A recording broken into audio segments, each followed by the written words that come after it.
European leaders have released a joint statement condemning Donald Trump's threats to annex Greenland, signed by the Danish Prime Minister and the leaders of France, Germany, Spain, the UK, Italy and Poland. The letter reiterates the island nation's sovereignty under Denmark, stating Greenland belongs to its people and only Denmark and Greenland can decide on matters concerning their relations.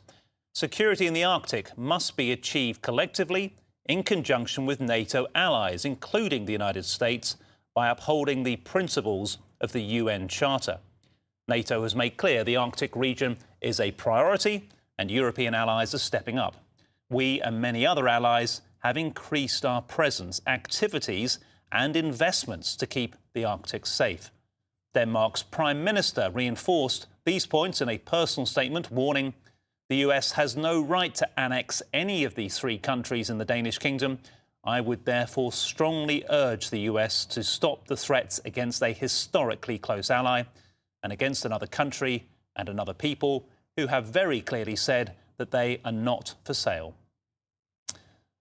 Let's hear from Dominic Waghorn now, who has more on how people in Greenland are reacting. There is this extraordinary sort of mother of all diplomatic rows now erupting over the heads, if you like, a long way from here, but between Europe and America.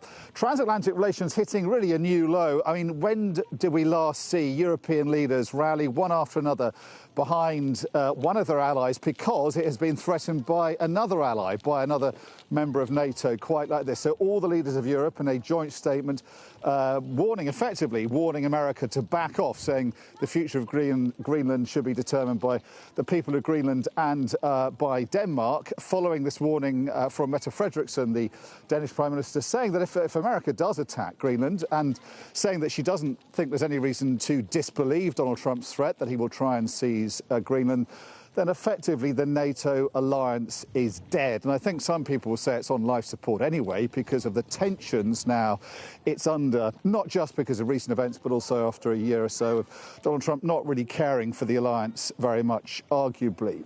But if you talk to people here, I think they're a bit more phlegmatic about it, not as laid back as they were just less than a year ago when I was here last. So I think there's a slight sense now, a greater sense of unease and fear, because we've had Stephen Miller, the advisor to Donald Trump, saying that America has a right to take Greenland, and we've heard from Donald Trump repeatedly since, buoyed up it seems by events in Venezuela, saying at least 3 or 4 times, saying yes, he believes that Greenland should be taken by America, and America absolutely has to have it for national security reasons. And there are Greenlanders who believe that this is going to happen. We spoke to Jørgen Boersen, who is one of the very few Greenlanders who actually would welcome America taking over this Arctic island, and he is on good terms with Donald Trump Jr. and members of the Trump family. He says from what he's hearing, he thinks this is going to happen.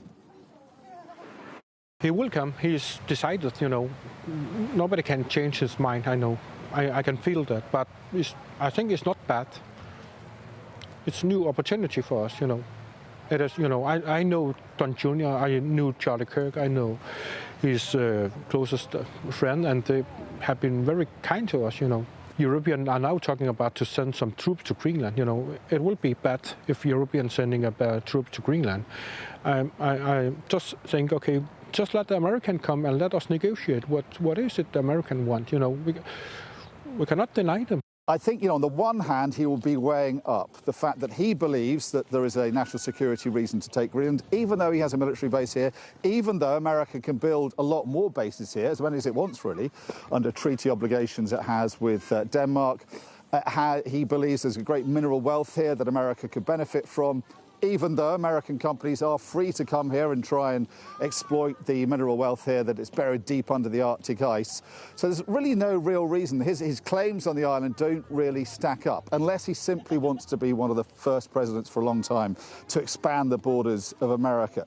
So all of that, I think, is tempting to him, and certainly he does seem to believe that America has a right now, buoyed up and emboldened by his success in Venezuela, to do more in its own hemisphere, in its backyard. Against that, the risk, though, there is of falling out completely with Europe. And I think it will be impossible for American-European relations to go back to what they were should America make a move on Greenland.